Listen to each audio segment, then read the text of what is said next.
उस गैया ने बछड़ा दिया था, कई महीना 1.5 महीना का बछड़ा था। अब वो गाय रावण, पहले रावण चलती थी ना गांव में, तो रावण से जल्दी आ गई लौट करके, लगभग 3 साढ़े 3 बजे लौट के गैया आ गई। और उसी समय 4-5 मूर्ति महात्मा अयोध्या जी से वो आ गए। तो गांव में जाते तो कोई कहता उनके यहाँ चले जाओ, वहां साधु रहते हैं, तो साधु पहले से वहां आते जाते रहते थे। तो 4-5 महात्मा आ गए। घर में केवल माता जी थी। माता जी ने सबको बिठाया, जल पिलाया। बोले महाराज बहुत दूर से आए, योग का खाओ, क्या खाओगे, क्या पाएंगे आप लोग? तो उन्होंने कहा कि थोड़ा गैया का दूध मिल जाता और नेक हलवा। तो दूध और हलवा अपने सालिग्राम जी को भोग लगा लेते, और ब्यारू तो अब शाम को करेंगे, अब दिन भर के खाए नहीं है, तो दूध और हलवा। अब हलवा तो बन जाएगा, दूध कैसे हो? दूध में वही गैया आई थी। अब बड़ी समस्या। तो माताजी डरते डरते उसी लाल गैया के पास गई, उसको प्रणाम किया। हे गौ माता, आज हमारी लाज रख दो, हमारे यहाँ अयोध्या जी से संत आए। हर्षण कुंज के संत थे, हर्षण कुंज वाले महाराज जी के शिष्य थे। बोले हर्षण कुंज से कुछ संत आए हैं, हमारे यहाँ अयोध्या जी से संत आए हैं और दूध की जरूरत है। महाराज माता जी की बात सुन के वो ऐसे कान खड़े करके सुने, तो माता जी को सूंघा उसने, बड़े प्रेम से देखा। माता जी समझ गई दूध देगी, तुरंत उन्होंने बछड़ा खोला और दूध काढ़ा। बुंदेलखंड की गैया कम दूध देती है, लेकिन बढ़िया गैया थी। महाराज जी एक बार में 3.5 सेर दूध। अब माता जी ने देखा कि इसमें तो दूध अभी बहुत है, तो लोभ तो थोड़ा लगा और नेक दो ले। सो ही उसने फोफा करना शुरू किया, पैर उठाया, तो ये समझ गई क्या वो कह रही अति लोभ हो न कर्तव्य। तुरंत वहां से हट गई। दूध को छाना, गर्म किया, ठाकुर जी को भोग लगाया, दूध हलवा संतों ने पाया। उसके बाद और किसी के हाथ से दूध नहीं देती। माता जी जब जाती प्रणाम करती, उनको प्रेम से दूध दे देती, बाकी किसी को छूने नहीं दिया शरीर। अब ये क्या है? गाय यदि मन की प्रार्थना, हृदय की बात न सुनती तो ऐसी चमत्कारी घटना घटती? कह रहे हैं। इसलिए गाय साक्षात जगदम्बा का स्वरूप है। आप प्रार्थना करके तो देखो। अभी एक व्यक्ति के ऊपर बहुत बड़ा संकट था, अपने ठाकुर जी से जुड़े हुए। जगह का नाम हम नहीं लेंगे, कोई सरकारी संकट था, और सरकारी संकट भी वो बिना बात का संकट था, लेकिन संकट तो संकट है। तो उनका संदेश आया कि ऐसे ऐसे बहुत संकट की स्थिति है, क्या करें। हम जड़खोर में थे, तो हमने कहा कि जाकर उनको, उनका जो संकट है वो गाय के कान में, गाय को कह के आओ। तो जिसने कहा फिर हमको संतोष ने, मैंने कहा हम खुद जाएंगे। तो हमारे तो चल नहीं सकते, तो व्हील चेयर से गए, और मैंने वहीं से दूर से ही सिर झुका करके गाय से प्रार्थना की कि वे आपके भक्त हैं, उन पर संकट आया है, आप कृपा करें। बस इतना कहा। आप आश्चर्य,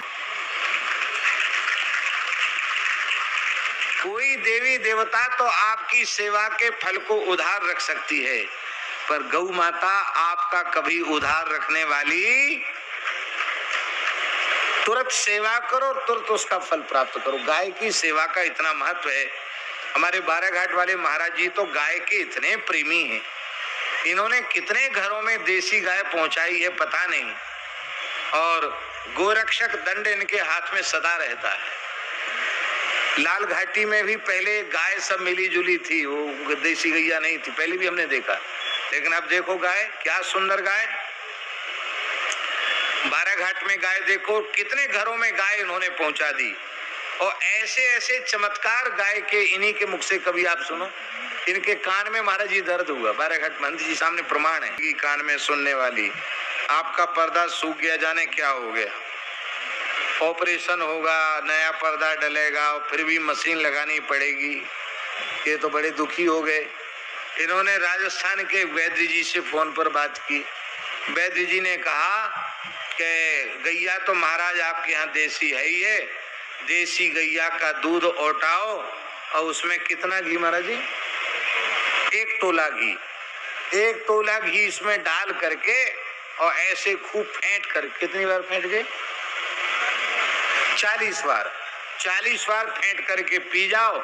कुछ दिन पियो तो ये कान की श्रवण शक्ति अपने आप लौट के आ जाएगी। महंत जी तो महंत जी ठहरे। आपने कितना दूध? 1 किलो दूध और घी कितना? 1 किलो दूध और 250 ग्राम घी। 1 तोला नहीं, 1 किलो दूध नहीं पीना पड़ा। पीते ही गरम गरम दूध, जैसे कोई ढक्कन खुल जाए, भक्क से खुल जाए ढक्कन, गैस बन जाती है तो भक्क से खुल जाता है। ऐसी महाराज दोनों कान के ढट्टा ऐसे खुले कि बिल्कुल ठीक हो गए। इन्होंने फोन किया राजस्थान के वैद्य जी को।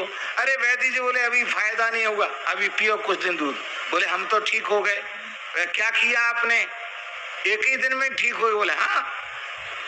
अब घी, कितना घी? बोले 250 ग्राम घी। आज भी हमारे महाराज जी घी पचा लेते हैं, अब घृत अवश्य लेते हैं, इसलिए वाणी भी खूब बढ़िया कड़क है।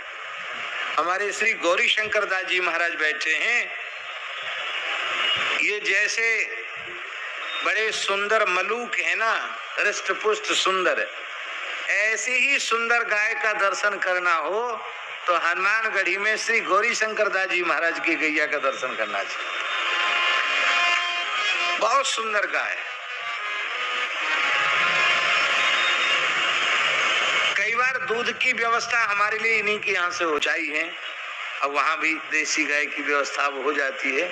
नहीं तो अयोध्या जी में तो यह हालत है कि देसी गाय का दर्शन दुर्लभ है। मेरी एक इच्छा है कि जैसे विश्व का अद्वितीय राम मंदिर अयोध्या में बना है, ऐसे विश्व की अद्वितीय गौशाला भी अयोध्या में बननी चाहिए। भारत सरकार को एक अद्वितीय गौशाला, जिसमें भारतवर्ष की सभी प्रजाति की गायों की नस्ल संरक्षित और संवर्धित होनी चाहिए। और इसके लिए अयोध्या के संतों को संगठित होकर के योगी जी के सामने प्रस्ताव रखना चाहिए, मोदी जी के सामने प्रस्ताव रखना चाहिए। और पूरा देश आप सबके साथ है, पर ये काम बहुत, भले 10-20 किलोमीटर दूर हो अयोध्या से, कोई बात नहीं, सरजू किनारे हो, कहीं हो, पर एक विशाल गौशाला होनी चाहिए। ये बहुत